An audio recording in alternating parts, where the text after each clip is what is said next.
Lincoln said was right that day, he defined as the common rights of humanity.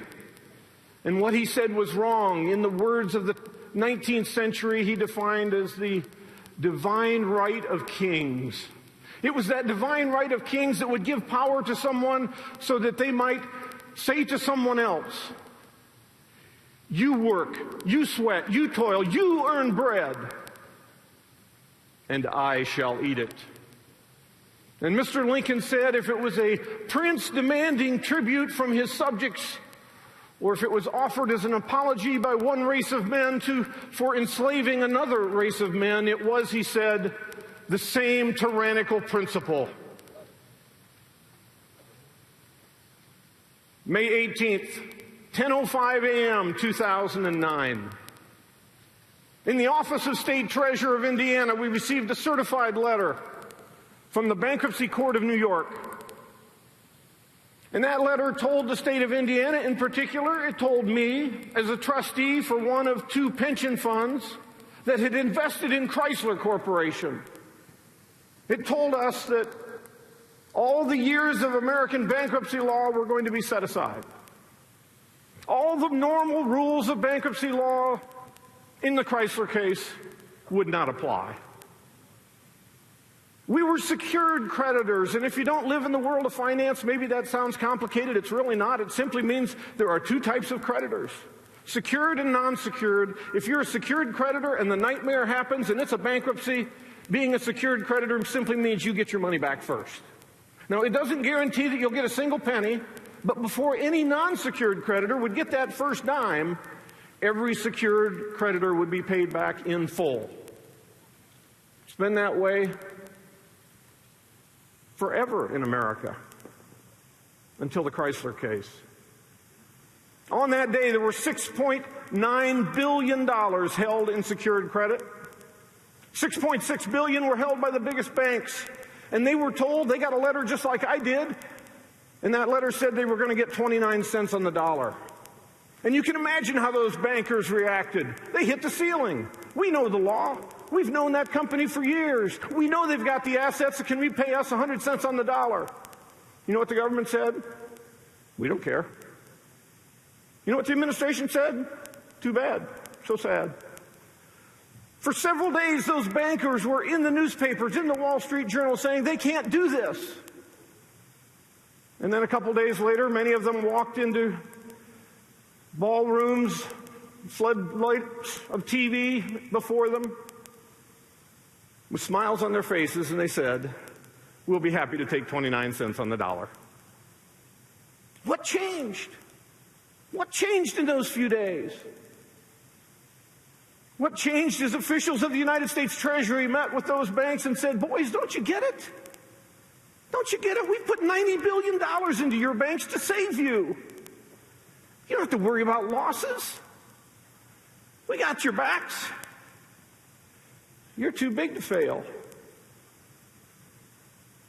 But there was that other $300 million group of people that included folks like the Indiana pension funds that I represented. And the two funds that I represented were retired teachers and retired state police officers. And their money was to be taken away to help the non-secured creditors. Read, friends of this administration. You know, bankruptcy law is not like a court of law in a sense. It's a law of equity, which means majority rules. So the fact that $6.6 billion had just accepted the deal meant the rest of us were going to get sucked along with it. We didn't have anybody there to tell us we were too big to fail. Oh no, we were on our own. And so a number of lawsuits were filed, but as the pressure came from the White House, all the lawsuits were dropped, except one. As the case known as Indiana Pensioners versus Chrysler Corporation proceeded to the United States Supreme Court.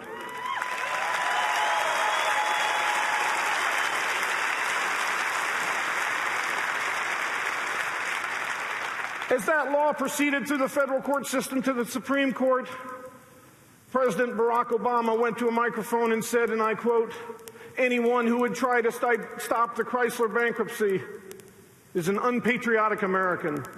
a greedy speculator, someone unwilling to sacrifice for the good of community. You remember who I said I represented? Teachers and retired police officers. You know, I know a woman, she is 88 years old. Though she was never a teacher, she spent most of her working life working in the administrative offices of schools, and today she's retired in part on a teacher's retirement fund. I know a gentleman who's today 87 years old who is a retired state police officer, retired on a state police fund. And both of those people, both of them, are veterans of the United States Navy and are veterans of World War II. And they are my parents.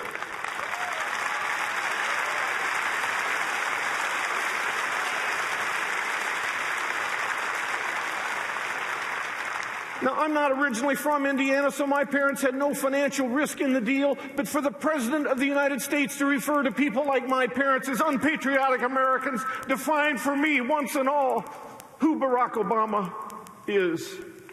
He's a man who does not understand this country, because I don't think anyone who truly understands those types of Americans who sacrifice would ever be ripping away their assets to take them from one group to give to another. You see, my friends, it is once again that message coming from Washington, D.C., that even people like those pensioners I represent can work and sweat and toil and earn and save so that someone else can be given their assets. It is the same tyrannical principle as in 1858. But now it's 2012. We've heard a lot from the President in the last few days, and we're going to hear much more in 2012. Some of you heard just yesterday he made that incredible statement that his plan has worked. Don't laugh so fast. His plan is to divide America, and it is working. We heard Mr. Obama say they didn't build that. When he uses that language, he's trying to build the foundation so that more people can have their assets taken away by government under this massive collective system that he sees as the inherent future of America. 2012 matters. It is going to be a huge election year, and all of you have a vital role to play. I will close with this, because I think all the cusp of the American future is going to rest on 2012. Barack Obama may believe in government bailouts, and you know what? I agree with him on one point. There is going to be a government bailout on November 6th. It's going to be American people bailing out the government from the bankruptcy of